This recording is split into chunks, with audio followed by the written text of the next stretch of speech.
একটা ধর্ম আমি বাতলে দিয়েছিলাম, তোর ধর্ম আগুনের ধর্ম হলো যা পাবে জ্বালিয়ে ছারখার করবে।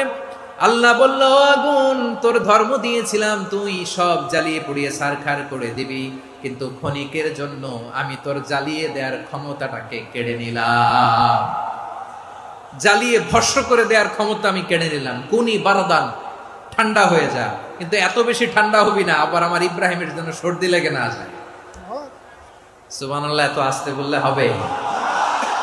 কুনি বারদান, বারদ মানে বরফ, ঠান্ডা। ঠান্ডা হোক, কিন্তু এত ঠান্ডা হবি না যাতে আমার ইব্রাহিমের কষ্ট হয়। আগুন বলে, আল্লাহ একবার বললাম ঠান্ডা হ, আবার বলো এত ঠান্ডা হবি না যাতে খালিলের সর্দি না লাগে। কেমন ঠান্ডা হব, কেমন এনভায়রনমেন্ট তৈরি করে দেব বলো? আল্লাহ বললেন, সালামান আলা ইব্রাহিম, আমার খলিল, আমার কলিজা, আমার ইব্রাহিমের জন্য তুই জান্নাতের গুল বাগিচা হয়ে যা।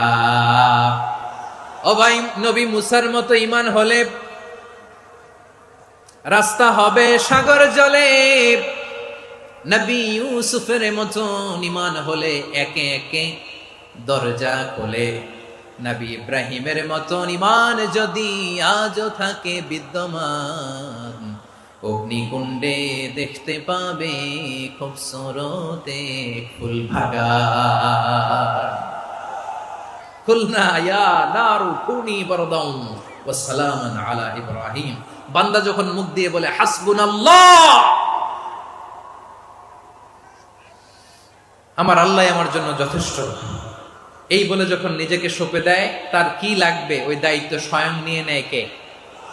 সবাই বলেন, স্বয়ং নিয়ে নেয় কে? তাহলে আমার প্রিয় ভাইয়েরা, বিপদের শুরুতেই আমরা বলবো ইন্না লিল্লাহ। শুরুতে কি বলবো?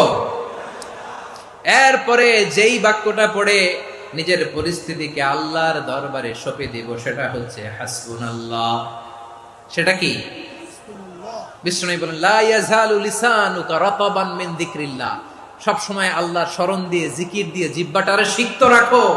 আর শয়তানু জাসিমুন আলা কলবি ইবনে আদম, শয়তান বনি আদমের কলবে খামচি মেরে বসে থাকে। ফাইদা যাকারাল্লাহ খালাসা, মানুষ যখন আল্লাহ স্মরণ করে জিকির করে, শয়তান দৌড়ে পালায়। ওয়াইদা গাফালা ওয়াসওয়াসা, যখনই বনি আদম গাফেল হয় তখনই শয়তান তার হৃদয়ে ওয়াসওয়াসা দেয়। এজন্য বিপদে পড়লে ইন্না লিল্লাহ, নিজের সব টুকুন করার পরে, নিজের রোল প্লে করার পরে, নিজে